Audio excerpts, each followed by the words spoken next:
Mari kita berdoa. Bapa di sorga, di dalam nama Tuhan Yesus Juru Selamat kami yang hidup, terima kasih atas waktu yang sangat indah yang boleh kami pergunakan untuk memperdalami firman Tuhan. Roh Kudus akan terus menolong kami untuk kami setia dan bertekun dalam kami mempelajari firman. Terpujilah Tuhan, dalam nama Yesus kami berdoa. Amin. Ya, salam Bapak Ibu Saudara sekalian yang kita semua cinta Tuhan, cinta firman-Nya, kita kembali bertemu untuk belajar firman Tuhan. Judul atau tema yang saya bawakan pada hari ini adalah aktif rohani versus aktif tidak rohani. Ini sangat penting karena menyangkut adalah kelancaran dan kelanjutan pekerjaan Tuhan. Makanya kita pelan-pelan perlu belajar karena kita telah dipanggil, telah diselamatkan, kita dipanggil, kita juga terus berproses untuk bersekutu dengan Tuhan, dan sampai akhirnya dalam proses itu kita dipanggil untuk melayani Tuhan. Nah, ini merupakan adalah salah satu tanggung jawab besar bagaimana kita semasih ada waktu, ada kesempatan untuk melanjutkan dan juga tetap berfokus, berorientasi untuk memenuhi panggilan Tuhan, yaitu adalah untuk melayani. Makanya perlu ada kriteria ya, sifat, karakter, ya, kualitas kedewasaan rohani kita untuk melayani. Itu sangat menentukan. Nah, karena itulah kita belajar pada hari ini. Memang ada orang yang aktif tetapi betul-betul ditopang dengan sebuah kualitas rohani. Dia aktif tetapi dewasa rohani, aktif dengan dewasa rohani. Tetapi juga ada banyak orang yang kita temukan dalam pelayanan, dia aktif, rajin, bersemangat, mau kesana kemari, berbuat ini dan itu. Ya, nampaknya dari luar orang ini begitu giat, tetapi pada faktanya tidak didukung dengan kedewasaan rohani. Aktif, rajin, tetapi tidak dewasa rohani atau tidak rohani. Nah, ini yang sering menjadi satu treatment atau menjadi satu masalah dalam ladang pekerjaan Tuhan. Dan bahkan dia punya dampak tidak sedikit, sangat besar sekali, bisa mengkamirkan satu adonan pelayanan. Nah, karena itulah saya merasa ini sangat penting tema ini bagi kita, ya, yang betul-betul sudah sadar diselamatkan, sadar kita sudah menerima pertumbuhan rohani, kita sadar akan tujuan Tuhan, ya, untuk kita melayani Tuhan. Oh, memang ada Pak Wayan orang aktif tetapi tidak rohani. Banyak, ya, banyak saya temukan dalam pelayanan. Nah, nanti kita akan melihat tanda-tanda orang yang nampaknya luar biasa rajin, semangat, aktif, tetapi terus pada kenyataan akhirnya ya kita tahu, nah ini sebenarnya orang tidak rohani. Ya. Pertama kita belajar dari Marta dan Maria, ya, yang tercatat di dalam kitab kisah, di dalam kitab Injil Lukas pasal 10. Ini perikop yang sangat penting tentang Maria dan Marta yang tercatat di dalam Lukas pasal 10 ayat 38 sampai 42. Ya. Kisah Maria dan Marta ini sudah tidak asing bagi kita, namun saya mengajak kita belajar dari sini. Ya, ada orang aktif yang betul rohani, ada orang aktif sama sekali tidak rohani. ketika ayat 38 sampai 42, ketika Yesus dan murid-muridnya dalam perjalanan, tibalah ia di sebuah kampung. Seorang perempuan yang bernama Marta menerima dia di rumahnya. Perempuan itu mempunyai seorang saudara yang bernama Maria. Maria ini duduk dekat kaki Tuhan dan terus mendengarkan perkataannya. Sedang Marta sibuk sekali melayani. Perhatikan kata-kata ini, sibuk sekali, giat sekali melayani. Ia mendekati Yesus dan berkata, "Tuhan, tidakkah engkau peduli bahwa saudaraku membiarkan aku melayani seorang diri? Suruhlah ia membantu aku." Nah, saudara-saudara, ini luar biasa. Dua saudara kakak beradik. Ya, mereka ini memiliki perspektif yang berbeda dan juga mempunyai respon yang berbeda terhadap satu pelayanan. Nah, kita lihat dari Marta, betul dia giat, ya sibuk banget ini melayani. Wah, kalau kita lihat secara kasat mata, Marta ini pasti orang yang sangat hebat, orang yang sangat rohani. Nah, kita pikir demikian kan? Tetapi kenyataannya di puncak kesibukannya itu, ya si Maria ini, si Marta ini, nah, akhirnya dia mulai merasa kelelahan, capek, dan terus jadilah mungkin persungutan, dan dia mulai menyalahkan saudaranya si Maria. Wah, si Maria enak duduk-duduk dekat kaki Tuhan, saya ini sibuk yang kerja. Nah, saudara, ini adalah mungkin contoh yang sangat kita temukan banyak di dalam pelayanan. Ya, orang dia sibuk mau giat sana sini, tetapi dengan tujuan untuk menyalahkan saudaranya, menyalahkan partner pelayanannya. Ini kita temukan dalam real kenyataan di pelayanan. Ya, jadi makanya si Marta ini karena dia lelah, capek, sibuk, ya, Tuhan Yesus bukan melarang kesibukannya. Yang dia tegur adalah tentang di mana Marta ini, ya, mulai ada persungutan atau mulai ada perbantahan. Tetapi Tuhan menjawabnya, "Marta, Marta, engkau khawatir dan menyusahkan diri dengan banyak perkara. Tetapi hanya satu saja yang perlu. Maria telah memilih bagian yang terbaik, yang tidak akan diambil daripadanya." Boleh dikatakan bahwa orang boleh sibuk, boleh giat, itu nggak salah. Tapi jangan bersungut-sungut, jangan menggerutu, jangan menyalahkan. Nah, kalau sudah begini, ya, yang dilakukan oleh Marta, maka Marta menjadi pribadi troublemaker dalam pelayanan. Nah, itu akan menyusahkan banyak orang, menyusahkan dirinya dan juga menyusahkan orang lain.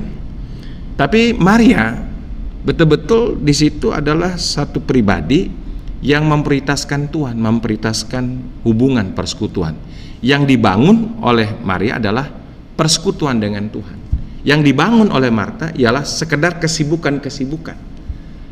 Makanya di sini karena Maria membangun persekutuan dengan Tuhan, hubungan dengan Tuhan, fellowship dengan Tuhan, ya, mendengarkan suara Tuhan, dia betul-betul mau memahami akan tujuan Tuhan, maka ya pribadi-pribadi begini akan menjadi ya peacemaker, ya. Jadi dia akan menjadi pribadi yang membawa dampak damai dalam pelayanan. Nah, ini pribadi begini yang kita rindukan dalam sebuah pelayanan. Jangan menjadi troublemaker. Ya, sibuk boleh, giat boleh. Ya, kalau memang tidak rohani, nanti pasti akan menggerutu, ya, bersungut-sungut, ya, bisa menyalahkan diri sendiri, menyalahkan orang lain. Nah, itu akan terjadi. Nah, ini yang tidak dikehendaki oleh Tuhan.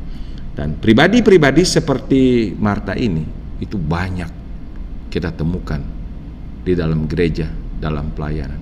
Bahkan juga mungkin termasuk hamba-hamba Tuhan. Ya, jadi mari sibuk, mari bergiat bagi Tuhan, tapi tetap harus rohani, rendah hati, jangan sampai menyalahkan orang lain. Jadilah seperti Maria, pribadi yang peacemaker, tenang, damai, Nah, orang-orang ini kalau hadir dalam sebuah pelayanan, wah, itu akan memberikan sebuah dampak yang luar biasa, semangat yang sangat positif untuk pekerjaan Tuhan. Itu yang pertama. Yang kedua, kita belajar dari dua pribadi juga, ya, yaitu adalah Euodia dan Sintike. Nah, yang dicatat dalam kitab Filipi pasal 4 ayat 2 dan 3. Kita melihat kitab Filipi, ya, pasal 4. Filipi pasal 4 ayat 2 sampai dengan yang ketiga. Ya, jemaat Filipi ini banyak diberikan satu sanjungan, pujian oleh Rasul Paulus, karena jemaat ini ya luar biasalah dalam kemajuannya untuk melayani Tuhan. Tetapi rupanya ada sedikit ragi yang ditemukan mengkamirkan pelayanan dalam dua pribadi, yaitu adalah Euodia ku nasihati dan Sintike ku nasihati, supaya sehati sepikir dalam Tuhan. Bahkan ku minta kepadamu juga, Sunsugos temanku yang setia, tolonglah mereka, karena mereka telah berjuang dengan aku dalam pekabaran Injil, bersama-sama dengan Clemens dan kawan-kawanku sekerja yang lain, yang nama-namanya tercantum dalam kitab kehidupan. Siapa Euodia dan Sintike ini? Orang-orang yang sangat aktif, proaktif di dalam apa? Misi penginjilan bersama Rasul Paulus.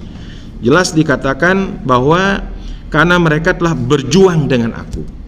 Berjuang itu berarti kerja keras. Tetapi rupa-rupanya kedua saudari-saudari ini hadir di tengah-tengah jemaat Filipi, terjadi satu negatif kompetitor, persaingan yang negatif. Nah, ini persaingan yang negatif di antara dua saudari ini. Nah, jangankan puluhan orang, cukup cuma 2 orang saja ada persaingan yang negatif kompetitor dalam sebuah pelayanan, itu sudah menyusahkan. Itu akan mengganggu untuk satu proses, ya, pekerjaan Tuhan. Dikatakan dinasihati dengan tegas di sini.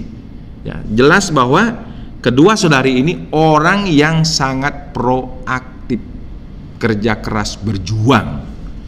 Ya, tapi kehadiran kedua saudari ini di jemaat Filipi itu terjadi satu persaingan yang negatif. Mungkin ada ketidaksukaan melihat satu sama lain, yang satu lebih maju. Nah, bukankah ini juga roh seperti ini? Ini klasik sampai hari ini. Banyak hamba Tuhan, jangankan di level jemaat, dia hamba Tuhan nggak suka melihat temennya bisa lebih maju, kelihatannya maksudnya lebih dipakai oleh Tuhan.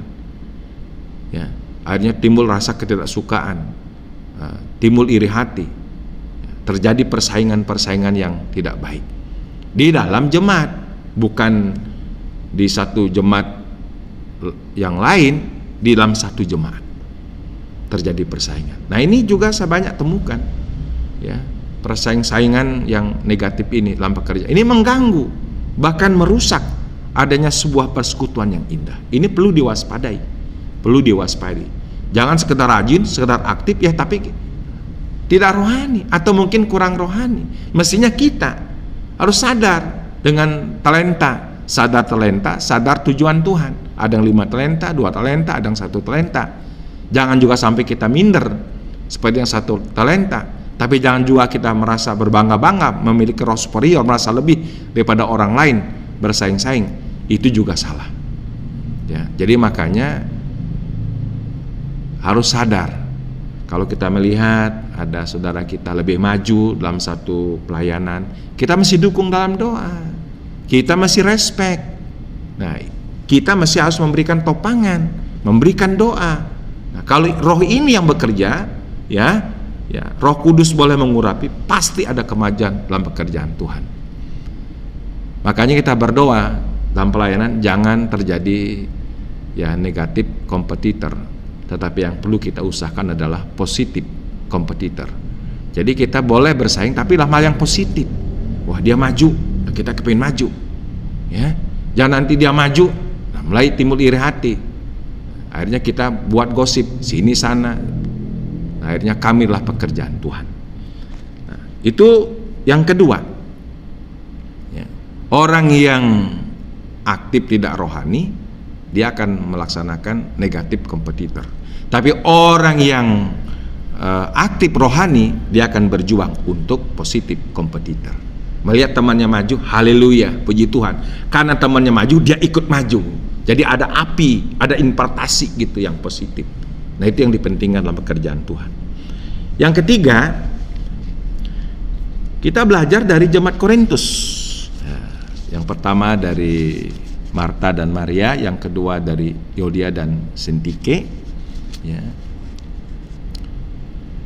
Kita membaca 1 Korintus pasal yang ketiga, ayat 1 sampai 3. Sebenarnya boleh baca sampai ayat 9, ya. Tapi saya membaca ayat 1 sampai 3. Dan aku, saudara-saudara, pada waktu itu tidak dapat berbicara dengan kamu seperti dengan manusia rohani, ya, manusia rohani, tetapi hanya dengan manusia duniawi yang belum dewasa dalam Kristus.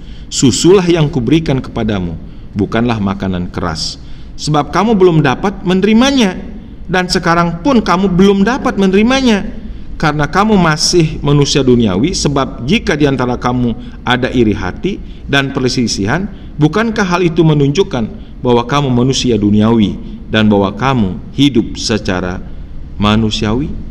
Nah, jadi di sini ada contoh yang jelas. Jemaat Korintus ini jemaat yang sangat luar biasa. Ya, di situ berkumpul orang-orang yang pinter, berkumpul orang-orang kaya. Jadi orang-orang dahsyat itu di Korintus. Dan juga jemaat Korintus ini menerima berbagai karunia, kelengkapan berbagai karunia, ya, yang dicatat dari 1 Korintus pasal 12 sampai 14. Itu nanti saudara boleh baca di situ. Jadi jemaat yang luar biasa. Tapi dengan jemaat yang telah menerima kelengkapan berbagai karunia, jemaat yang kaya, ya, mempunyai, ya, harta kekayaan, dan jemaat yang pintar, tapi justru di sini jemaat Korintus jemaat yang paling bermasalah. Jemaat yang paling bermasalah. Karena apa? Karena memang, ya, mungkin di jemaat Korintus ini kebanyakan jemaat itu rajin, aktif, ya, aktif ibadahnya, ya, aktif melayani, aktif menggunakan berbagai karunia, tetapi tidak dewasa rohani. Ya, tidak dewasa rohani. Makanya diwarnai dengan apa? Perselisihan, pertengkaran, kelompok, golong-golongan. Ya, ini golongan Paulus, golongan Petrus, Kepas, golongan Apolos. Ditemukan dalam jemaat itu, ya, blok-blokan. Ya, saya blok ini, saya blok itu. Ini Paulus mengatakan, waduh, argumentasi mungkin cukup luar biasa karena orang pintar. Tetapi sayang 1000 sayang, jemaat ini kebanyakan tidak dewasa rohani. Makanya kalau orang rajin, aktif, tidak dewasa rohani, dia pasti menjadi troublemaker dalam sebuah pelayanan. Makanya, aduh, luar biasa, ya, dari jemaat Korintus ini, ya, karena justru, ya, luar biasa, diberkati Tuhan dengan pintar, dengan kaya, menerima berbagai karunia, akhirnya kebanyakan orang jadi sombong rohani. Ya, merasa diri rohani, paling rohani. Ini bahaya.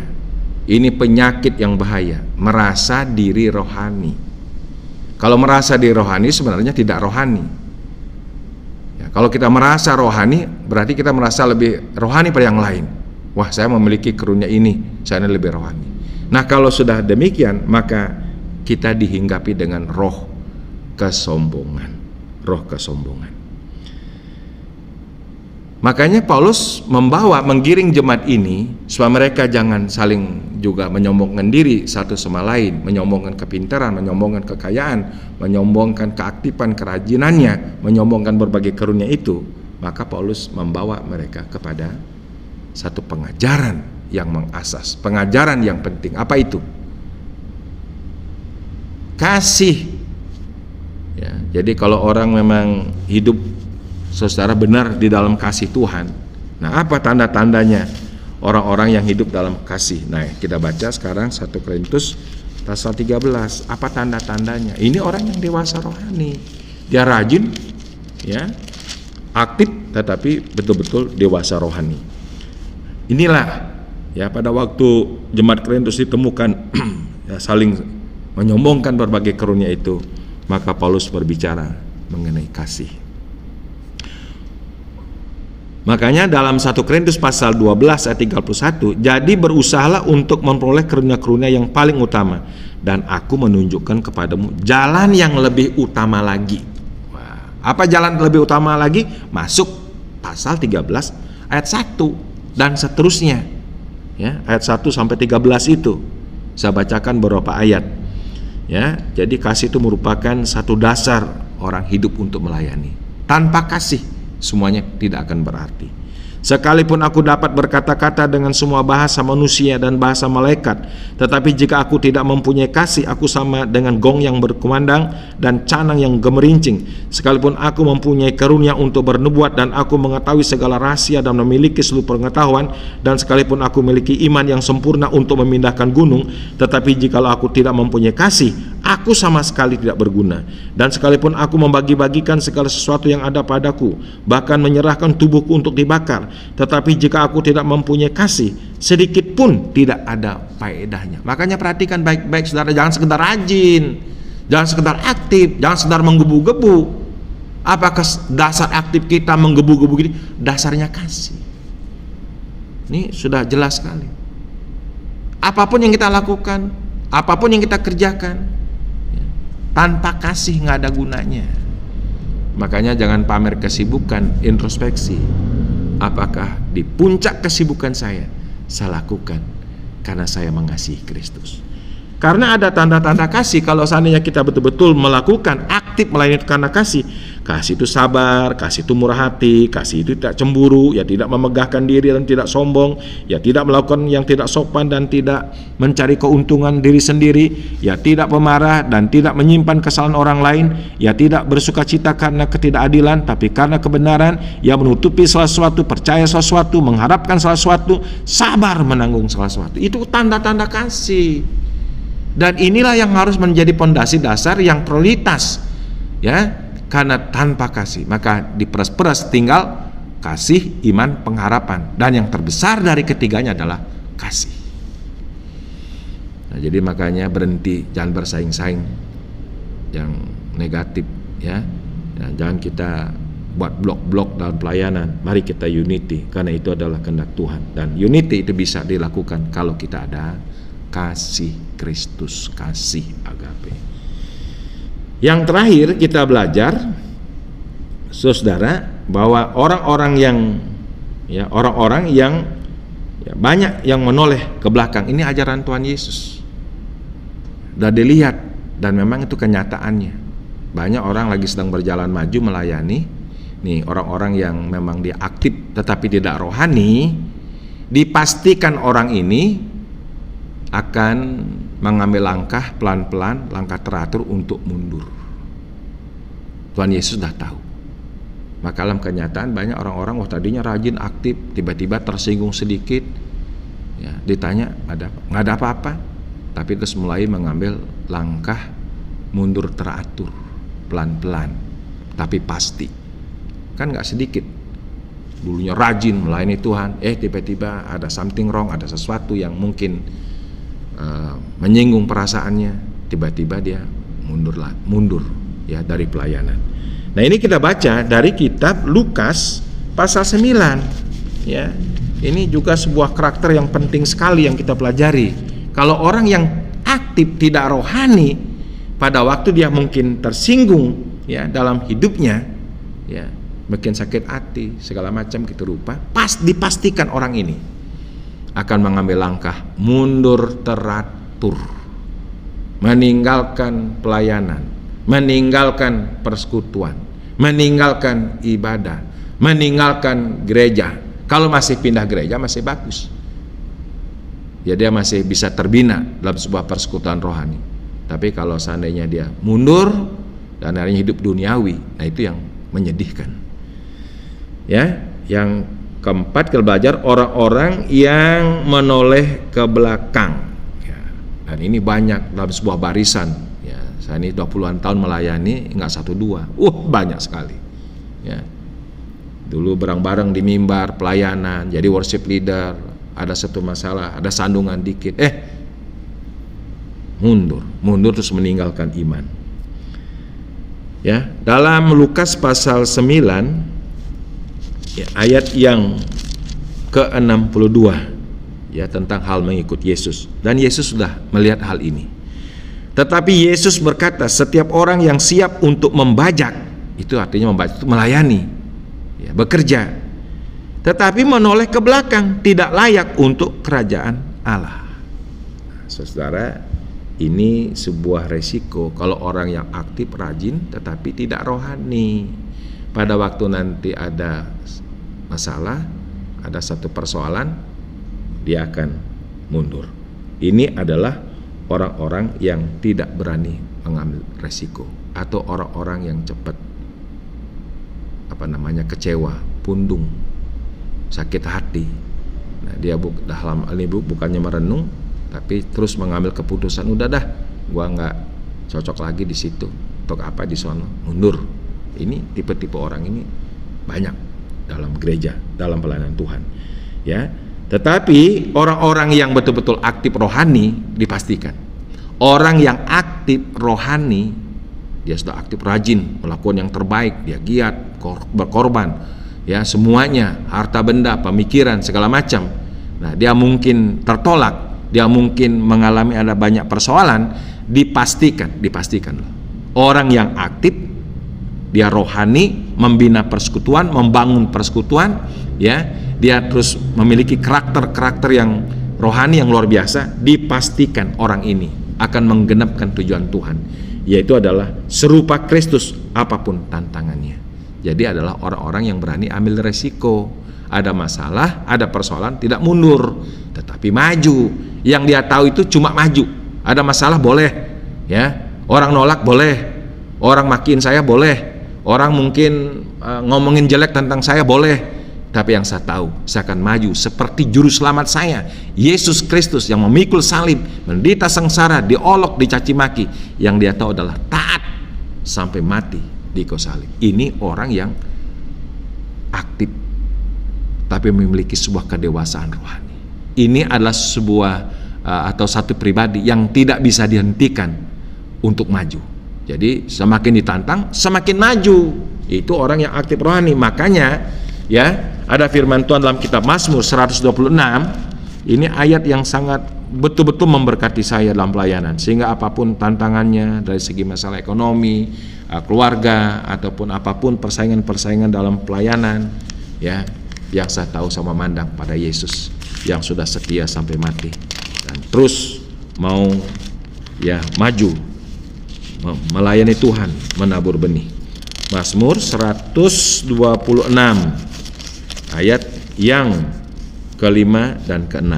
Nah, ini, ya, luar biasa, pasti tergenapi. Orang yang aktif dan dewasa rohani, pasti ini tergenapi. Orang-orang yang menabur dengan mencucurkan air mata akan menuai dengan bersorak-sorai. Orang-orang yang berjalan maju dengan menangis. Berjalan maju, mungkin sedih hatinya, dia menangis, menderita, pedih, tapi nggak mundur, nggak ke kiri, nggak ke kanan, maju saja pikul salib Yesus, nggak pernah mundur. Orang-orang yang berjalan maju dengan menangis sambil menabur benih pasti pulang dengan sorak-sorai sambil membawa berkas-berkasnya. Dan ini bisa tergenapi dengan satu standar syarat: orang itu aktif rohani, aktif dalam sebuah kualitas dewasa rohani, dipastikan, ya, dia tetap maju, tidak pernah mengenal kata mundur. Yang dia tahu maju saja bagi Kristus. Nah, biarlah kiranya dengan kita belajar firman Tuhan hari ini, beberapa item, biarlah kita menjadi pribadi yang aktif rohani, rajin, sibuk. Ingat, harus rohani. Bagaimana rohani? Ya, bangunlah persekutuan dengan Tuhan. Bagaimana kita rohani? Mari kita laksanakan atas dasar kasih. Bagaimana kita rohani? Mari kita membangun positif kompetitor, jangan negatif kompetitor. Bagaimana kita rohani?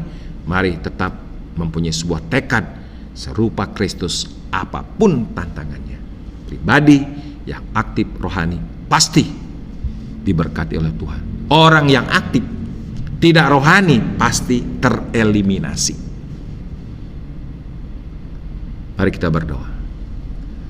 Bapa di surga, terima kasih untuk pengajaran firman pada hari ini. Kami berdoa biarlah kami dibentuk oleh Roh Kudus dan kami pun mau berproses menjadi pribadi-pribadi yang aktif rohani, sehingga kami boleh memiliki sebuah prinsip adalah maju dan tidak pernah mengundurkan diri. Terpujilah Allah kami kekal, dalam nama Yesus kami berdoa. Amin.